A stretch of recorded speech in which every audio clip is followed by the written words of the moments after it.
The warning came at midnight. Sensors across the Pacific Ocean detected massive movement. Velthari ships were gathering, hundreds of them, forming into attack formations. But these weren't warships.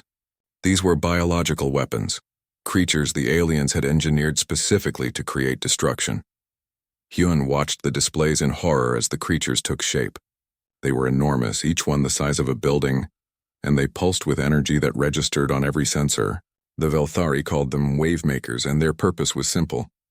They would generate tsunamis large enough to devastate every coastline on Earth. How long until they activate? Hyun demanded. 4 hours, Bora replied, her fingers flying across her console. They're positioning them in strategic locations. When they trigger simultaneously, the waves will hit 50 different cities at once. Billions of people will die. Admiral Wu Jin slammed his fist on the table. We should have destroyed them when we had the chance. We showed mercy, and this is how they respond. It's not all of them, Jiwoo said, still listening to Velthari communications. This is the military faction. Wavesinger and the others who wanted peace are trying to stop it, but they don't have the power. Then we stop it, Hyun said. What options do we have? Bora pulled up tactical displays. We can attack the wave makers directly, but they're heavily guarded. We'd lose most of our submarines before we got close, or what? Hyun pressed. Bora looked at Admiral Wu Jin. We activate the pressure dome network. The room went silent. Even Hyun, who had been living at Abyss Station for weeks, had never heard of this. What is the pressure dome network? Admiral Wu Jin stood slowly. He looked old, tired, and reluctant. The final defensive measure. The real reason we built the Abyss stations. He gestured to Bora, who brought up new displays showing the 7 stations positioned across the world's ocean trenches. Each Abyss station has a core reactor capable of generating a massive pressure field, Wu Jin explained. When activated, these fields can manipulate water pressure across hundreds of kilometers. We can create zones of crushing pressure or near vacuum. We can disperse energy, redirect currents, even cancel out wave formations. Why didn't you mention this before? Hyun asked. Because it's dangerous, Wu Jin said. Each activation drains years off the reactor's life. The pressure fields can cause unpredictable effects on ocean ecosystems. And most importantly, once we reveal this technology, everyone will know the full extent of what we built down here. It's our last card. Once we play it, we can never bluff again. Hyun looked around the room. Every face showed the same understanding. This was the moment that would define everything that came after. If they activated the pressure dome network, the Velthari would understand that humanity's control over the deep ocean was absolute. There would be no more questions about who owned Earth's waters. Do it, Hyun ordered. Save the cities. Admiral Wu Jin nodded to Bora. She sent the activation signal to all 7 Abyss stations simultaneously. Across the world, reactors that had been sleeping for 50 years roared to life. Hyun watched the tactical display as the pressure fields began to form. They appeared as massive domes of altered water, rising from the deepest trenches toward the surface. The wavemakers were positioned in relatively shallow water, only 1,000 meters deep. The pressure domes reached them in minutes. The effect was immediate. The bioweapons began to convulse as the pressure around them changed rapidly. High pressure, low pressure, high again. The creatures couldn't adapt fast enough. Their bodies, designed to create massive waves, were being torn apart by forces they couldn't control. Wavemakers are failing, Jiwoo reported. The Velthari are trying to activate them anyway, but the pressure changes are preventing the energy buildup. On the screens, Hyun watched as one by one, the bioweapons died. The Velthari ships surrounding them tried to flee, but the pressure domes were expanding, creating zones that trapped the alien vessels. They couldn't go deeper because the pressure would crush them. They couldn't go shallower because the domes were rising. They were caught. A transmission came through from the Velthari fleet. A commander, his voice desperate, demanded to speak with human leadership. Hyun took the call. You must stop this, the alien said. Our ships are trapped. You are killing hundreds of our people. You tried to kill billions of ours, Hyun replied coldly. You came to our world, took our oceans, killed our people, and now you're trying to destroy our cities. Why should we show you mercy? Because we surrender, the Velthari commander said. The word seemed to pain him. We surrender completely. Order your weapons to stand down and we will accept any terms you demand. Hyun looked at Admiral Wu Jin, who nodded slowly. Bora adjusted the pressure fields, creating corridors that allowed the Velthari ships to escape toward the surface. But the message was clear. Humanity had let them go. Humanity could have destroyed them, but chose not to. The Velthari military faction scattered. Their leaders were arrested by their own people. Wavesinger and the Peace faction took control, and this time, there was no debate. They agreed to every term humanity demanded. The treaty was signed 2 weeks later. The Velthari were granted designated zones in the ocean, specific areas where they could build their settlements and live their lives. But these zones were between 1,000 and 5,000 meters deep. Depths humanity could reach easily, but where the aliens felt comfortable. They dismantled all their weapons and barriers. They opened their biological technology for human study. Most importantly, they acknowledged the truth that had been proven in the deepest parts of the ocean. Earth belonged to humanity, all of it. The land, the sky, and especially the depths. 5 years passed. Hyun stood on the deck of a research vessel, watching the sun set over the Pacific Ocean. Next to him stood Wavesinger, who had become the Velthari ambassador to humanity. They were heading to the Mariana Trench, where Jiwoo was leading a joint research expedition. "Do you ever regret how we met?" Wavesinger asked. "The war, the death, the destruction?" Hyun thought about his team, the people who had died when the Velthari first attacked. He thought about the millions of humans and aliens who had lost their lives in the conflict. "Every day," he said honestly. "But I also remember what we learned. You taught us that we can't take peace for granted. We taught you that you can't take what isn't yours. Maybe those were lessons we both needed." Below deck, Jiwoo was teaching a class of young scientists, both human and Velthari. They were learning about deep-sea biology, pressure physics, and how two species could share an ocean if they respected each other's strengths and limits. Captain Taesung commanded a new kind of vessel, one designed by both species. It could dive deeper than any Velthari ship but was more graceful than any human submarine. He trained pilots from both worlds, teaching them to love the ocean as he did. Subin had retired from military service. She now led civilian rescue operations, diving into dangerous situations to save people from both species. The Ghost Manta had been retired, replaced by ships designed for peace instead of war. Ambassador Yoon-ji addressed the United Earth Council once a month, reminding them of the lessons learned. "We won not because we were stronger," she would say. "We won because we understood our home better than our enemies did.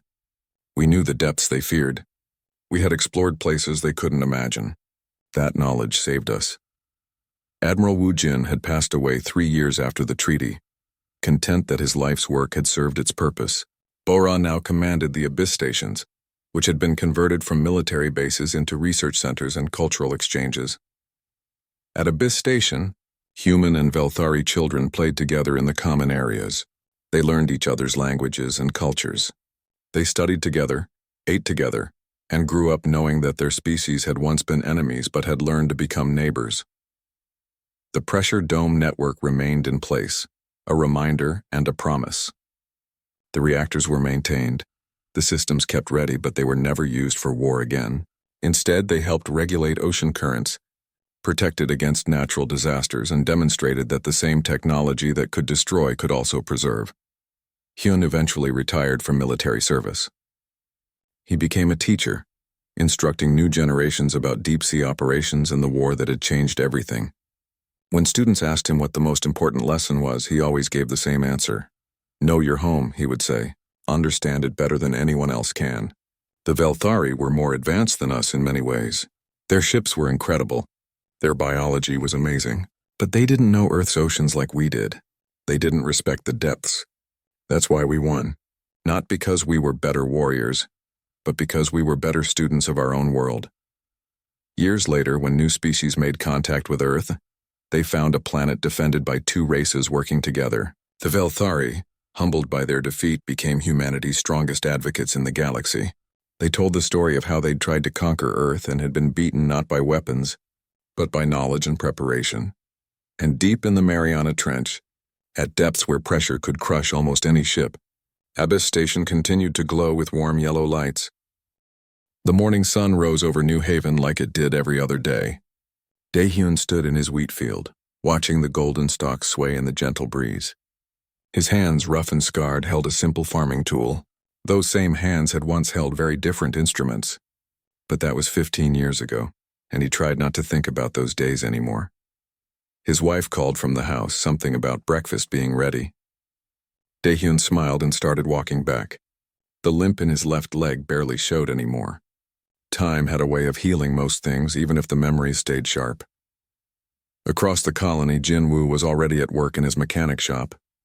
His fingers moved with precise, controlled movements as he repaired a farming drone. Everything he did had that same precision. The other colonists thought he was just naturally careful.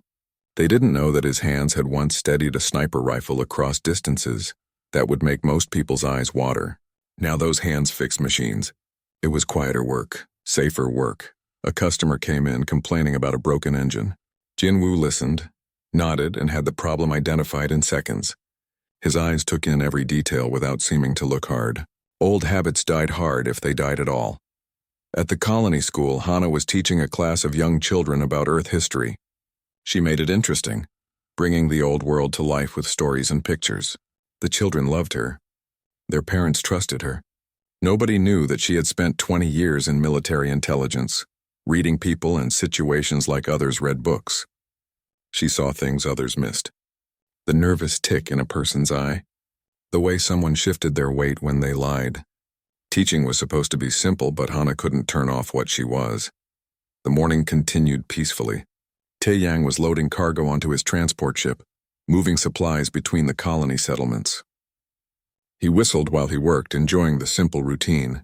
Flying cargo ships was easy compared to flying combat fighters through enemy fire.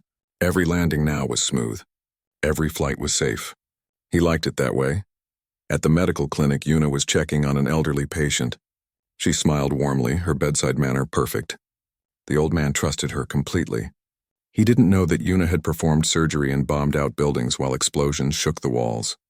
A quiet clinic on a peaceful colony was like a vacation that never ended. Everything changed when the ships arrived. They weren't human ships. The Velthari Empire had sent a diplomatic delegation to New Haven. 5 large vessels descended from orbit, their hull markings showing they belonged to one of the galaxy's most powerful military forces.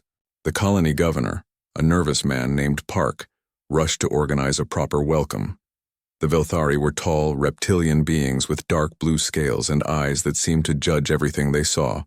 Ambassador Krelvar stepped off his ship and looked around the colony with barely hidden contempt. He saw farmers, merchants, teachers, families, nothing that impressed him.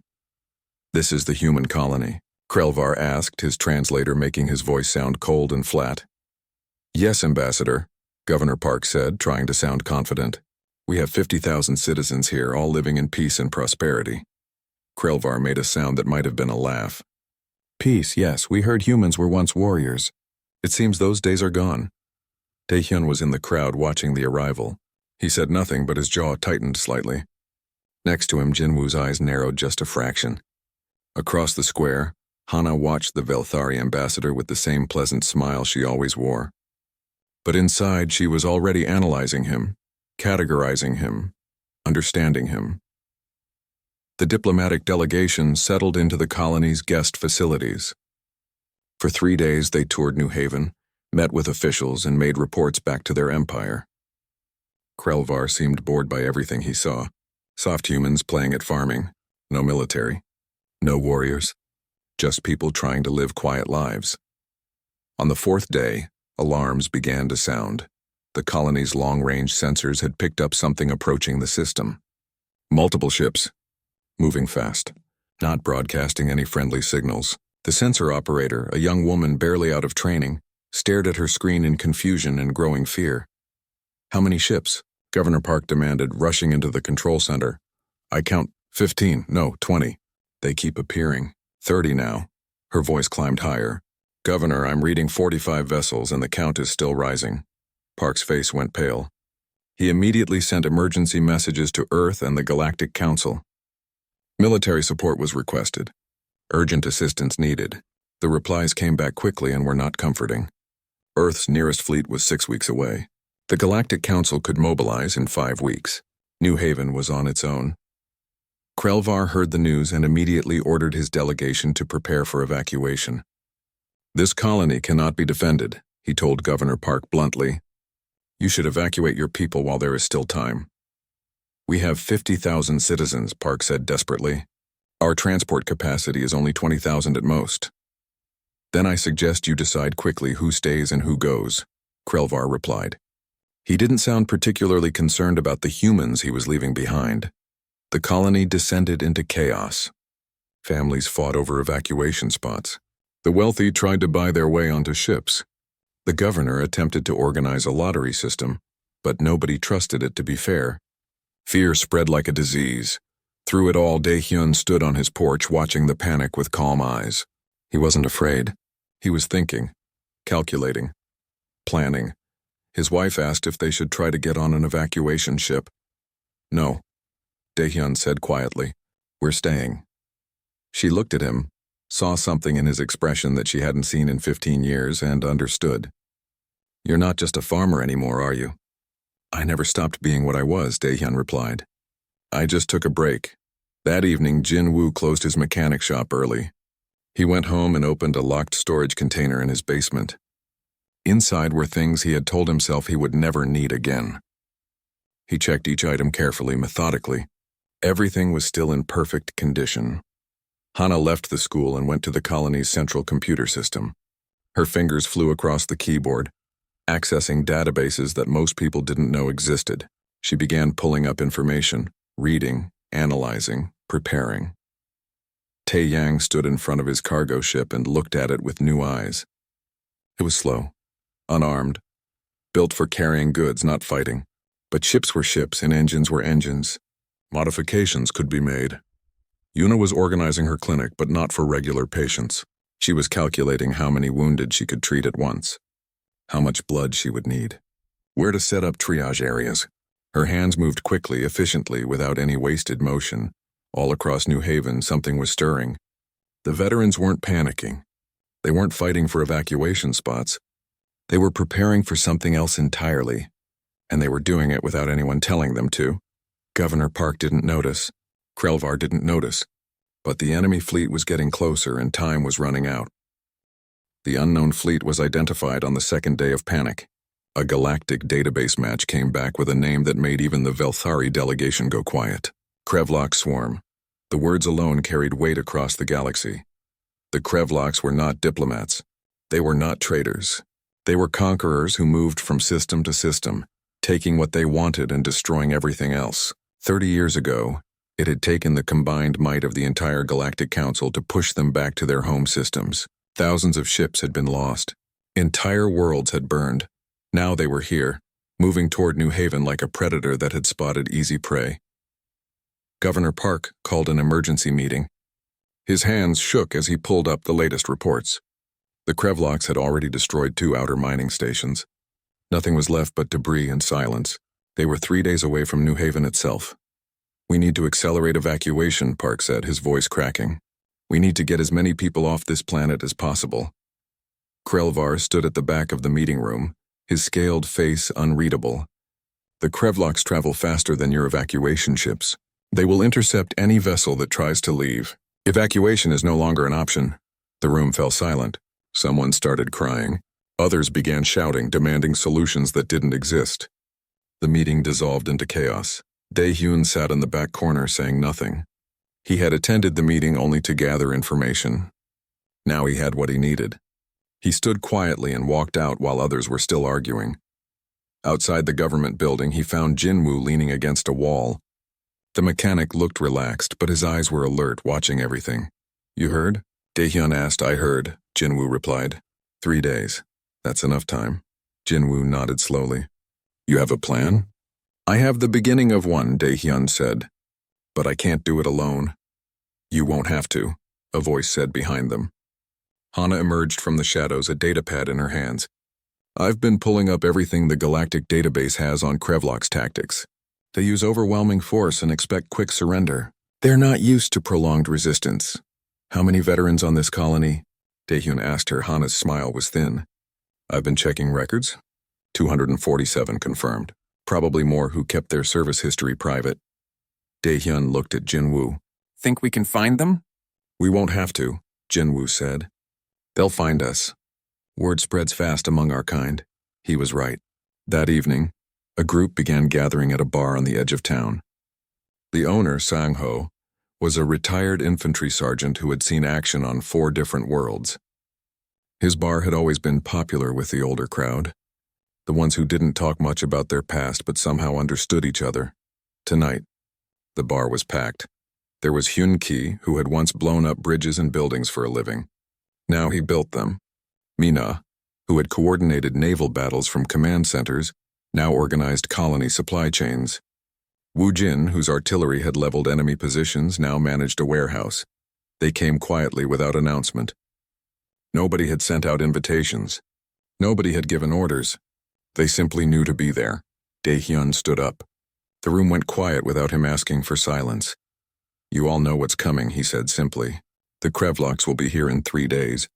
Help isn't arriving for 5 weeks. We can run or we can fight." "Running isn't an option," Hyun Ki said. "The evacuation ships can't carry everyone and the Krevloks will hunt them down anyway." "So we fight," Mina added. "But we're 200 soldiers against a fleet. Those aren't good odds." "They're not just soldiers," Hana said, pulling up images on her datapad. "The Krevloks use slave troops. Conscripts from conquered worlds forced to fight. The actual Krevloks commanders stay on their ships. Kill the commanders and the conscripts break." Jinwoo studied the tactical data. "We'll need positions. High ground. Ambush points. I can rig explosives," Yunki offered. "The mining equipment here uses charges that can be repurposed." "I can coordinate defensive positions," Mina said. "The colony's computer system can be adapted for tactical use." Ideas began flowing. No one was giving orders. People volunteered information, offered skills, suggested strategies. It was less like a military briefing, and more like a conversation between professionals who all understood the job. Taeyang arrived late, pushing through the crowded bar. "I've been looking at the civilian ships. With modifications, we could arm maybe 20 of them. They won't be warships, but they could harass the Krevloks fleet." "How long for modifications?" Taehyun asked. 48 hours if I have help." "You'll have help," 3 voices said simultaneously. Former pilots and engineers were already stepping forward. Yuna was organizing medical supplies in her mind. "I'll need space for a field hospital. Somewhere protected but accessible." "The school," Hana suggested. "Underground storage area. Reinforced walls." "Perfect." The meeting continued late into the night. By the time people began leaving, a plan was forming. Not a perfect plan, not a plan that guaranteed victory, but it was a plan, and it was better than waiting to die. Krelvar heard about the gathering from his intelligence officers. He went to observe the next meeting himself, curious about what the humans were doing. What he saw confused him. There was no clear command structure, no ranks being observed. People spoke freely, disagreed, argued, and then came to conclusions through discussion. Daehyun seemed to be respected, but he wasn't giving orders. He was making suggestions, and others were choosing to follow them. "Who is your commanding officer?" Krelvar asked, finally stepping into the light. The room went quiet. Everyone looked at him. "We don't have one," Daehyun said. "Then who gives orders?" "Nobody gives orders, Ambassador," Hana explained patiently. "We see what needs to be done, and we do it." Krelvar's translator struggled with the concept. In Veltari military culture, every soldier had a rank, a position, a clear chain of command. The idea of soldiers operating without orders was incomprehensible. "This is inefficient, chaotic, it cannot work." "Maybe," Jinwoo said from the back of the room. "But it's how we work." The next day, activity exploded across the colony. Veterans were everywhere, moving with purpose. Jinwoo took teams to scout the surrounding terrain, marking positions on maps. Hyunki was directing construction crews, building fortifications that looked like simple structures but were positioned with military precision. Mina had taken over the colony defense grid, reprogramming systems that had been installed for show into actual military hardware. Woo Jin was calculating firing solutions and artillery placements. Taeyang had 20 ships stripped down and being rebuilt with weapons pulled from colony defense platforms. The civilians watched in amazement. Their quiet neighbors, the farmers and shopkeepers and teachers, had transformed overnight into something else. Something efficient and dangerous. A woman approached Dae-hyun as he was marking defensive positions. "Can we help? Those of us who aren't soldiers?" Dae-hyun looked at her thoughtfully. "Can you shoot? I can learn. Then you can help." By the end of the second day, the colony had changed completely. Defensive positions ringed the main settlement. Hidden explosives were scattered across likely landing zones. Civilian volunteers were receiving crash courses in basic combat. The veterans moved among them, teaching, demonstrating, encouraging. Krelvar watched it all and sent increasingly worried reports to his superiors. The humans are preparing to fight. Without command. Without orders. Without any formal military structure. I do not understand how this is possible. His superior's reply was brief. Observe and learn. The humans defeated the Krevloks once before. The third day dawned bright and clear.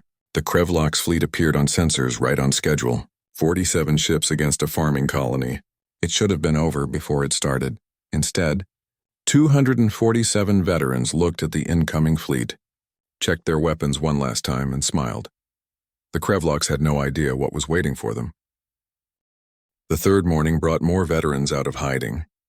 They arrived quietly, drawn by word of mouth and old connections. Among them was Unji, a woman in her 40s who worked as a park ranger in the Northern Territories. She had once been reconnaissance, moving through enemy territory like a ghost. Her skills hadn't faded. She found Jinwoo at the Eastern Ridge, studying the terrain through old binoculars. "You're setting up sniper positions," she said. It wasn't a question. Jinwoo didn't look surprised to see her. 8 positions. Overlapping fields of fire. But I need spotters who know what they're doing. "I can do that," Yunji replied. "I brought 6 people from the northern settlements. All former reconnaissance. We can scout the entire approach to the colony." "Good. Mark your positions on this map and coordinate with Mina at command." Yunji paused. "Who put Mina in command?" "Nobody. She just started coordinating and it made sense, so we let her." Yunji nodded. That was how it worked with veterans. No orders needed. Just people doing what they did best. An old man arrived at the colony that afternoon, coming down from the mountains in a battered ground vehicle. He looked like a fisherman, dressed in worn clothes and smelling faintly of the sea. But Daehyun recognized him immediately, and his expression showed rare surprise. "General," he said, standing straighter. Kyungmin waved off the title. "I haven't been a general in 20 years, Daehyun. I'm just an old man who's tired of fishing. You heard about the Krevloks?" "I heard. Thought you might need someone who's fought them before." Kyungmin looked around at the preparations. "You've done well. Good positions. Smart use of terrain, but you're thinking too small." Daehyun didn't take offense. "Show me." They spent 2 hours going over the plans. Kyungmin pointed out weaknesses, suggested alternatives, offered insights from battles fought decades ago. Other veterans gathered around, listening, learning, adapting their plans. Nobody minded taking advice from the old general. Good ideas were good ideas, regardless of who suggested them. "The Krevloks rely on overwhelming force," Kyungmin explained, pointing at the tactical display Mina had set up. "They'll land here, here, and here. Heavy troops supported by armor. They expect you to break after the first assault." "We won't break," Hyun-ki said confidently. "I know. That's what will surprise them. But surprise only works once. After that, they'll adapt. You need to plan for the second wave, the third wave. This won't be one battle. It'll be a campaign." The veterans absorbed this information and began adjusting. Fallback positions were planned. Supply caches were hidden. Escape routes were mapped. They were preparing not just to fight, but to fight smart. Krelvar watched from a distance, his confusion growing. The humans had organized a complete defensive operation in less than 72 hours. There were supply lines, command posts, medical facilities, artillery positions, and reconnaissance teams. All of it had appeared without any central authority giving orders. He approached Daehyun, who was inspecting explosive placements with Hyun-ki. "I wish to understand," Krelvar said. "In my military, such an operation would require weeks of planning. Orders would flow from the top down through proper channels. Yet you have accomplished this in 3 days, and I have seen no formal orders given." Daehyun considered the question while checking a detonator. "Ambassador, let me ask you something. If your house was on fire, would you wait for orders to get water?" "Of course not, but that is different, is it?" "We see a threat. We respond. That's all this is. But the coordination, the complexity, comes from training and experience," Hyun-ki added. "We've all done this before. We know what works. We don't need someone to tell us." Krelvar struggled with the concept. What if someone makes a mistake? What if 2 units have conflicting plans? Then we talk about it and figure out what works best, Dae-hyun said simply. We're soldiers, not machines. We adapt. That evening, the civilian volunteers joined training sessions run by the veterans. A young man asked Yuna how he could help if he'd never fought before. You run supplies, Yuna told him. You help move wounded. You reload magazines for the shooters. War isn't just about pulling triggers. We need people doing 100 different jobs. The young man nodded and joined others in organizing supply lines. Within hours, civilians were integrated into the defensive plan. They wouldn't fight on the front lines, but they would keep the front lines supplied and supported. Taeyang's ship modification project was ahead of schedule. 20 civilian vessels now had improvised weapons mounted on them. They were ugly, awkward, and would probably fall apart after a few battles. But they could fly and they could shoot, which was all that mattered. They're not warships, Taeyang admitted to a group of volunteer pilots. They handle like drunk elephants and the weapons will overheat after sustained fire. But the Krevloks won't expect them. We hit fast, we hit hard, and we run before they can respond. Guerrilla tactics. Make them waste ammunition chasing us. The pilots, mostly freight haulers and passenger transport operators, listened carefully. They weren't military. They were scared. But they were also determined. This was their home, and they would defend it. Sang-ho had turned his bar into an informal headquarters. Veterans came and went, sharing information, updating plans, grabbing quick meals. He kept coffee brewing and food available, never charging anyone. His contribution to the war effort was keeping people fed and connected. Woo Jin had discovered that the colony's mining operations used powerful drilling lasers. They were designed to cut through rock, but lasers were lasers. With modifications, they could become weapons. He coordinated with engineers to repurpose 12 drilling platforms into fixed defensive positions. They can only fire in one direction, he explained to Kyung-min. But if we position them right, they'll cover our weak points. Good thinking, the old general approved. Use every resource. The Krevloks will have better weapons, but we have creativity. Mina had hacked into the colony's commercial satellite network and reprogrammed it for military use. The satellites weren't designed for combat, but they had cameras and communication systems. Now they would provide real-time intelligence on enemy positions. It's not as good as military satellites, she told Hana. But it'll give us an edge. Any edge helps, Hana replied. She was compiling psychological profiles on Krevlok's commanders based on historical data. They're aggressive but predictable. They follow set patterns. If we can identify their commander's style, we can anticipate his moves. The final hours before battle passed quickly. Veterans checked and rechecked equipment. Civilian volunteers prepared supply dumps. Medical teams set up their field hospital in the reinforced basement of the school. Everything that could be done was being done. Governor Park had become almost irrelevant. He tried to give orders, but people were already doing what needed doing. Eventually, he just stayed out of the way and let the veterans work. Krelvar sent one final report to his superiors. The humans are ready. They have no formal command structure, no military authorization, no support from their government. Yet they have organized a defense that would be impressive for a professional military unit. I do not understand how this is possible, but I am forced to acknowledge it is effective. If they survive this, the galaxy needs to reevaluate its understanding of human military capability.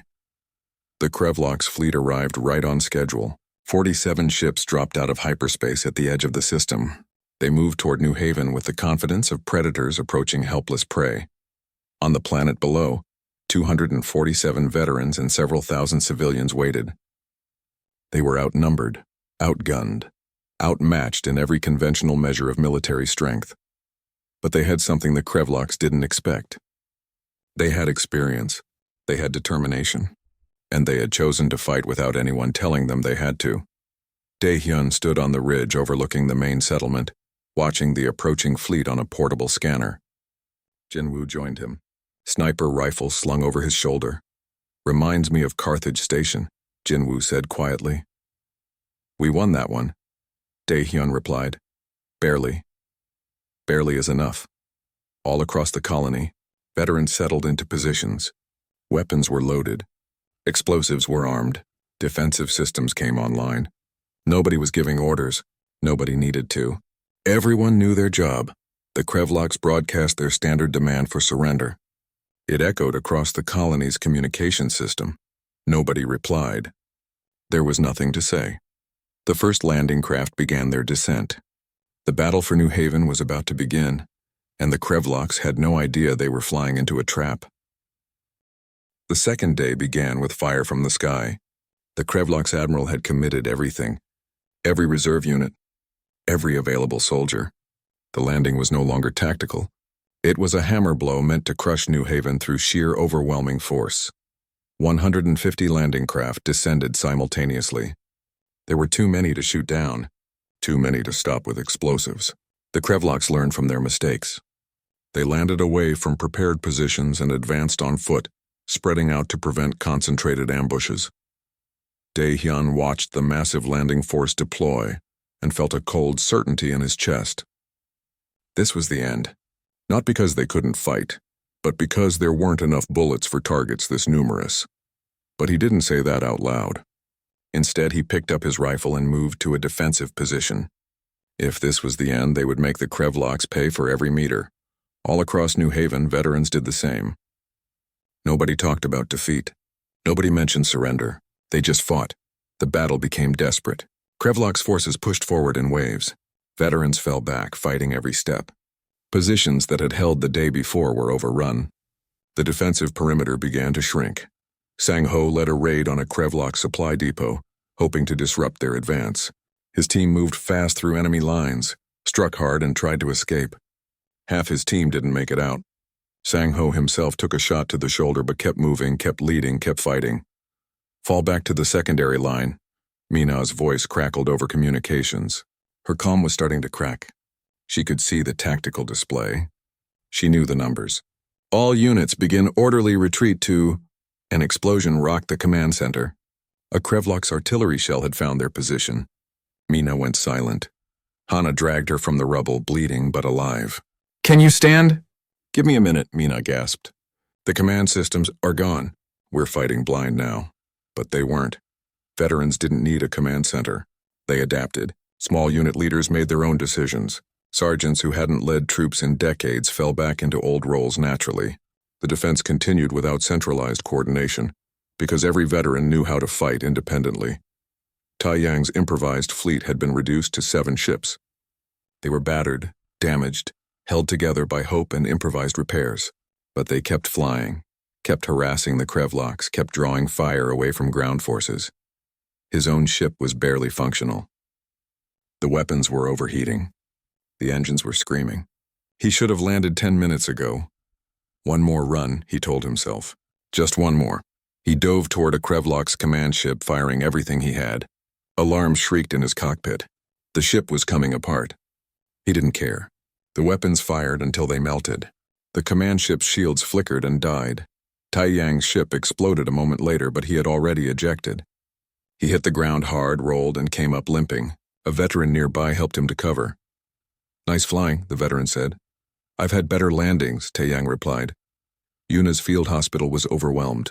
Wounded kept arriving faster than she could treat them. Supplies were running low.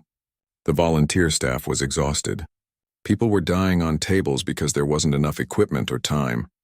Yuna kept working. Her hands never stopped moving. She made decisions in seconds that should have taken minutes. Save this one. Make that one comfortable. Move to the next. It was brutal mathematics and she hated every moment. A young soldier, barely 20, was bleeding out. Yuna knew she couldn't save him. There wasn't time. She held his hand instead. You did good, she told him softly. You held the line. He smiled weakly and stopped breathing. Yuna closed his eyes, stood up and moved to the next patient. There was always a next patient. Jinwoo was out of ammunition. His rifle, which had served him for 20 years of military service and 15 years in storage, was empty. He used it as a club, then drew a combat knife when Krevlok soldiers found his position. Yoonji covered him with her sidearm, dropping 2 enemies before her weapon clicked empty. They fought hand to hand, 2 middle-aged veterans against younger, stronger aliens. They won through experience and sheer determination. Barely. We need to fall back, Yoonji panted, bleeding from a cut on her arm. Where? Jinwoo asked. They were surrounded. Then something changed. The Krevlok soldiers suddenly stopped advancing. They looked confused, checking their communication devices. Orders were coming in, but they contradicted previous orders. The command structure was breaking down. Kyung Min had seen the opportunity. With the command center destroyed and communications chaotic, he suggested a desperate plan to Dae-hyun. Target the Krevlok's flagship, not with weapons but with information warfare. Hana, injured but functional, had hacked into the Krevlok's communication network. She began feeding false orders, creating confusion, turning their rigid command structure against them. Units received orders to advance and retreat simultaneously. Supply lines were redirected. Artillery was told to fire on friendly positions. The Krevlok's admiral realized what was happening, but by then the damage was done. His forces were in chaos, and in that moment of confusion, the humans struck back. Every veteran who could still fight launched a coordinated counterattack. Not because anyone ordered it, not because a plan was transmitted. They simply saw the opportunity and took it simultaneously, the way pack hunters move together without discussion. The Krevlok's lines collapsed. Units broke and ran. The admiral watched his carefully planned invasion dissolve into a rout. It was impossible. His force was 3 times larger than the defenders. His troops were fresh. His equipment was superior, but the humans weren't fighting by any rules he understood. They operated without orders, adapted without direction, and refused to acknowledge defeat even when logically beaten. Then sensors detected new contacts entering the system. The Galactic Council relief fleet had arrived early, pushing their drives beyond safety limits. But when they arrived, they found the battle was already turning. The Krevlok's admiral made a decision that would haunt his species for generations. He ordered a full retreat. The fleet broke orbit and fled, leaving his ground forces behind. It was the first time in recorded history that the Krevlok swarm had retreated from a battle. The ground forces, abandoned and demoralized, surrendered within hours. New Haven was saved, but at terrible cost. 212 dead, 430 wounded. Nearly a quarter of the colonial population had casualties. Buildings were destroyed. Infrastructure was ruined, but they had won. Krelvar found Dae-hyun sitting on the steps of what used to be the school, now a ruined field hospital. The old soldier was exhausted, covered in dirt and blood, most of it not his own. How? Krelvar asked. How did you coordinate such a defense without orders? Without a command structure? Dae-hyun was quiet for a long moment. Ambassador, you keep asking about orders. You don't understand. We saw a threat. We eliminated it. That's what soldiers do. But you are retired. You are civilians now. There's no such thing as a retired soldier, Ambassador, Dae-hyun said tiredly. Just soldiers who aren't currently fighting. The skills don't go away. The instincts don't fade. We just wait, and when we're needed, we act. Without being ordered, Dae-hyun confirmed, because sometimes the right thing to do is obvious. You don't need permission to defend your home. Krelvar sent his final report to the Velthari Empire. It was brief. Humans do not require orders to wage war. They require only purpose. This makes them the most dangerous species in the galaxy. The Galactic Council opened investigations. How had an agricultural colony defeated a Krevlok's invasion? The answer was simple and terrifying. 247 veterans had organized themselves, without authorization, without a command structure, and fought with a ferocity that shocked the galaxy. Other species began requesting human military advisors. They wanted to learn this ability to fight without orders. Dae-hyun declined all offers. That's not something you can teach. You either have it or you don't. Life slowly returned to normal on New Haven. The veterans went back to their farms and shops and schools. They repaired the damage. They buried their dead. They moved on. But the galaxy had learned something important. Humans were dangerous not because of their technology or their numbers. They were dangerous because they didn't need anyone's permission to be dangerous. 3 months later, a transport ship landed on New Haven. Another veteran, retiring from active service looking for a quiet place to settle down. He bought a small farm near Dae-hyun's property. Quiet around here? The new arrival asked. Usually, Dae-hyun replied, a slight smile on his face. But sometimes things get interesting. The new veteran nodded, understanding completely. That's fine. I can handle interesting. The galaxy's frontier colonies suddenly became very popular retirement destinations for human soldiers. The Galactic Council noticed but said nothing. What could they say? Humans were allowed to live wherever they wanted, but everyone understood the real message. Those colonies were now protected, not by fleets or armies, but by something far more reliable. Veterans who didn't need orders to kill,